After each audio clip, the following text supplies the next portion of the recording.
Welcome back to the deep dive. Today we've got a massive stack of sources in front of us. We're looking at the official results, developer interviews, and all the reports coming out of the Pi Hackathon 2025.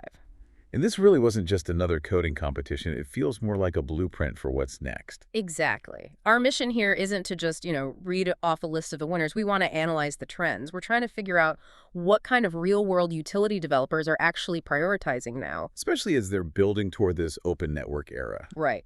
What problems are they betting Pi is sort of uniquely positioned to solve? And that context is so important because the scope of this hackathon was intentionally very focused. It was all about real-world utility, tangible use cases. It ran for a while, didn't it? It did. 2 full months, from Okay. August to October. And the response was, well, it was more than just enthusiastic. So tell us about the scale, because the sheer number of developers involved here, that really tells a story on its own. It absolutely does. We saw over 215 mainnet app submissions that met all the requirements. Wow, 215. And that volume, that number, it points to this really strong, motivated push toward apps that are genuinely production ready. Yeah. These teams weren't just, throwing up quick proofs of concept. They're aiming for immediate value. Immediate functional value, things that users can plug into their daily lives, basically, right now. Okay, so let's unpack this, and let's start at the top. The first place winner, it dives right into one of the biggest paradoxes of the modern internet. The need for anonymity versus the need for trust. Exactly. First place went to Blind Lounge. It's a privacy-first social and dating platform. Yeah, and it's fascinating because it doesn't just offer you anonymity. Yeah. It's what I would call managed anonymity. The core idea is that people connect, they interact, all anonymously at first. Maybe through something like their random chat feature to start a conversation. Right, and then they only reveal their real verifiable identities if both people choose to, by mutual consent. That feels like a really smart design choice. It takes the pressure off. But how does Pi actually create the utility here? I mean, most social apps are free. And this is where the Pi integration becomes this really clever quality filter. The system requires a small Pi fee when a pioneer creates their profile. Okay. The team behind it was very explicit that this fee isn't about making a profit. It's designed to be a hurdle. A hurdle for? To prevent spam, to filter for quality users. It basically introduces a tiny cost to being toxic. I hear that, but, how does a small fee really stop a determined spammer or someone who's just trying to cause trouble? That's a fair question, and the answer is in the other half of the security model, the critical piece. Participation is restricted only to pioneers who have completed KYC verification. Ah, okay. That's the key. That's the key. The fee stops the mass creation of bots, but the KYC requirement ensures that every single profile, even the anonymous ones, is tied back to a single verified human being in the ecosystem. So you can be anonymous in your interactions, but the moment you cross a line, there's a real identity tied to your account. Your ability to even be on the network is at stake. It completely changes the incentive structure. The platform is leveraging this huge verified identity layer not for payments, but for community integrity. That's a great way to put it. The Blind Lounge team specifically mentioned how large platforms, they suffer from fake accounts and misinformation. Think about how little trust there is on most dating apps. So what they're doing is using Pi's verified user base to flip the script. They're turning anonymity, which usually breeds toxicity, into a trustworthy space for real connections. Exactly, because there's this underlying accountability tethered to the whole system. It's a perfect use case. The utility isn't the transaction itself. The utility is the trust that the network provides. That is a very compelling argument. So let's pivot now from identity to something just as fundamental. Commerce. The second place winner, StarMax, is all about local engagement. What does this tell us about daily transactions? Well, StarMax is really focused on high-frequency, everyday use, and that's absolutely key for mass adoption. At its core, it's a loyalty program app. Okay, so it links pioneers with local merchants. Simple and familiar. You spend Pi at a participating business, and you earn rewards for being a repeat customer. I see the benefit for the pioneer immediately. Getting rewards is always a plus. But what about the merchant?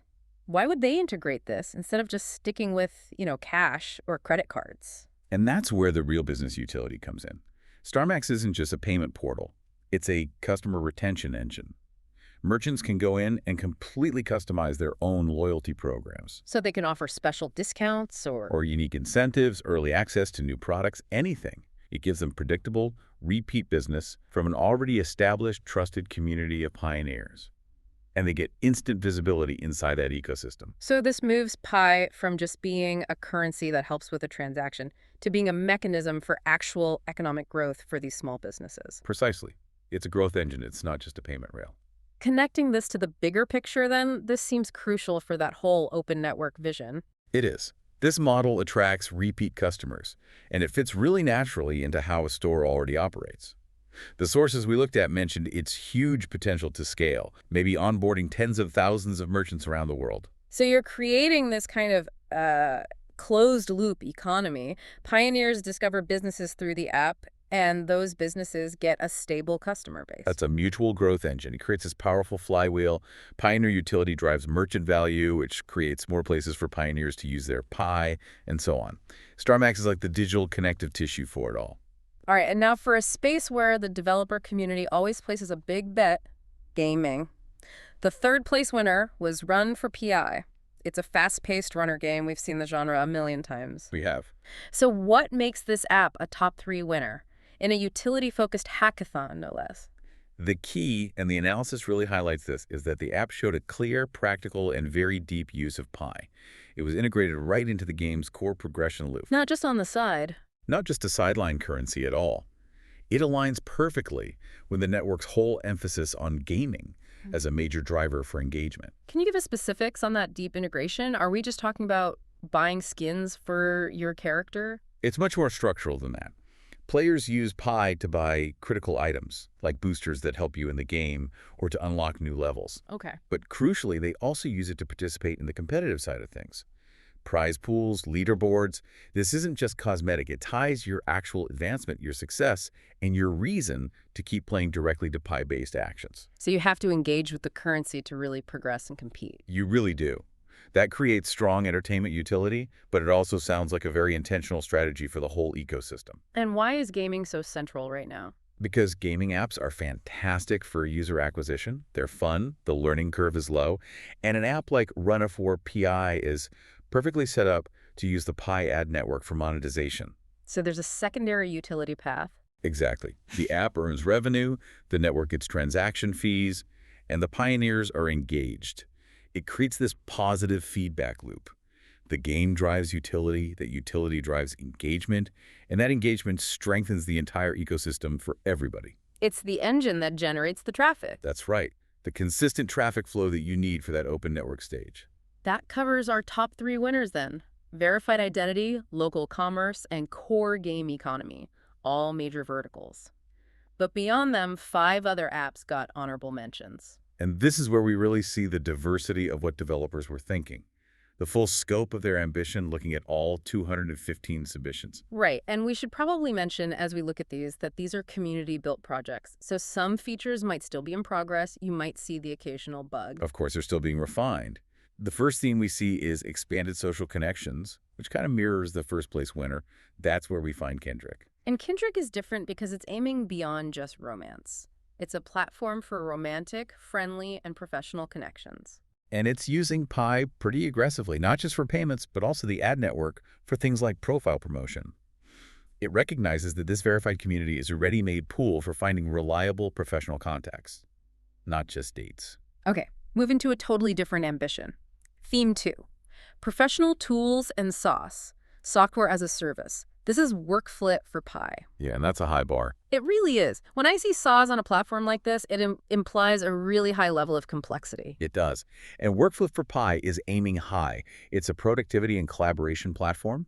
Think role-based workspaces for managing teams, projects, clients. It shows this real intent for professional-grade, almost enterprise-level tools. And what does that tell us? That developers are pursuing that SaaS model. It tells us they see Pi evolving beyond just simple consumer payments. They see an ecosystem that can support complex business workflows. SaaS demands reliability, security. It's a big leap in developer confidence. Next up, theme 3 is everyday financial utility. This is PallyPay. And this sounds like something everybody needs. It's incredibly practical. It's a group payment and bill splitting app. Think about splitting the check after dinner with friends or dividing costs for a trip. Oh, we've all been there. That awkward moment when everyone's trying to figure out who owes what. Exactly, and PallyPay solves that common high-frequency pain point. It shows Pi's immediate usefulness in the real world for these small-scale instant transfers. Okay, theme 4, this is back to entertainment, much like our third place winner. This is Simple Joy. Simple Joy addresses a very clear demand for just frictionless, lightweight fun.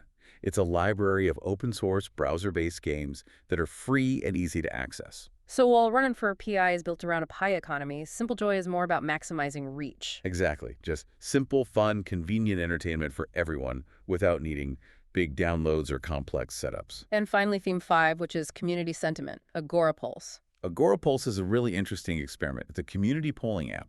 Pioneers can create questions, share their opinions, vote on polls. So it's a way to surface what the community is thinking, a kind of lightweight governance tool. Right. It experiments with Pi integration to support engagement, maybe a small fee to post a poll or to reward people for participating. It's about giving this massive community a direct, quantified voice. It's an incredible range, from anonymous dating to enterprise project management to just splitting a dinner bill. And every single one is focused on solving a clear utility gap. So to quickly summarize, for the top winners, we saw this laser focus on 3 critical areas: verified social identity with Blind Lounge, Loyalty and local commerce with StarMax. and the core game economy driving engagement with R on N for PI. And I think the common thread across all of them really is this shift away from just concepts. Developers are now actively integrating Pi into core functions. Right, it's not an afterthought, it's not just a bonus currency, it's essential to solving specific daily problems. Deep utility integration. Whether that's solving spam like Blind Lounge or building a customer retention system like StarMax, they're using the core strength of this verified user base to do things that traditional platforms, bogged down by bots and fake accounts, really struggle with. It feels like the ecosystem is finally making good on its core promise, building functional tools for real life. It really does. Which brings us to our final provocative thought for you to think about. Given this overwhelming emphasis on KYC verification in the top apps like Blind Lounge, how might the utility of digital currencies fundamentally shift when they're tied directly to a verifiable identity? When the emphasis moves from simply transacting value to proactively creating trustworthy digital spaces? Something to mull over until our next deep dive.